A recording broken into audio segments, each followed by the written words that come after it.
Hi అండి, నా పేరు నరేంద్ర. నేను పెడల్లో జియోమార్ట్లో డెలివరీ బాయ్ కింద వర్క్ చేస్తూ 100 డేస్కి 1 lakh ఎర్న్ ఛాలెంజ్ తీసుకున్నా కదా. ఆ 100 డేస్ ఛాలెంజ్లో 30 డేస్ అయితే కంప్లీట్ అయినాయి. 30 డేస్కి నేను ఎంత ఎర్న్ చేశానో వీడియో లాస్ట్లో అయితే చెప్తాను. పూర్తి వీడియో అయితే చూసేయండి. ఇప్పుడు ఈ 30 డేస్ స్టార్ట్ చేయకముందు కూడా పెడల్ స్టోర్కి అయితే వెళ్ళండి. స్టోర్కి అంటే 3 months అయితే వర్క్ చేసా. 3 months వర్క్ చేసా కదా. నాకు ఆ 3 months ఎలా ఉందంటే, అరే ఎందుకు వెళ్తున్నా, ఎందుకు వస్తున్నా, నా లైఫ్లో అయితే ఏం యూజ్ లేదు అని అనిపించింది నాకైతే. అంటే మార్నింగ్ 6కి అయితే వెళ్ళిపోయాను స్టోర్కి. 6:30, 7 కల్లా వెళ్ళిపోయాన్ని. నైట్ ఇంటికి వచ్చేసరికి 11:30 అయితే అయ్యేదండి. ఇంకా అరే ఏం చేస్తాను ఏమని కదా, ఇంట్లో డైలీ మా అమ్మతో తిట్లు అలా జరుగుతుండేది.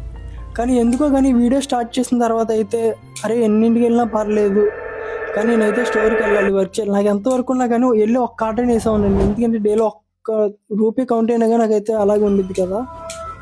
ఆ 30 రూపీస్ కోసం కూడా నేను ఒక 20 kilometers ట్రావెల్ చేసిన రోజు కూడా ఉంది, జస్ట్ వీడియోలు అప్లోడ్ చేయడం కోసమే. నేను మార్నింగ్ ఆర్డర్ ఇవ్వడానికి వెళ్ళినప్పుడు ఒక ఇల్లు చూస్తానండి. ఆ ఇల్లు చూడగానే అరే ఇలాంటి ఇల్లు నేను ఒక్కటైనా లైఫ్లో నేను చచ్చేలోపు నేను కట్టలేనా అనిపించిందండి.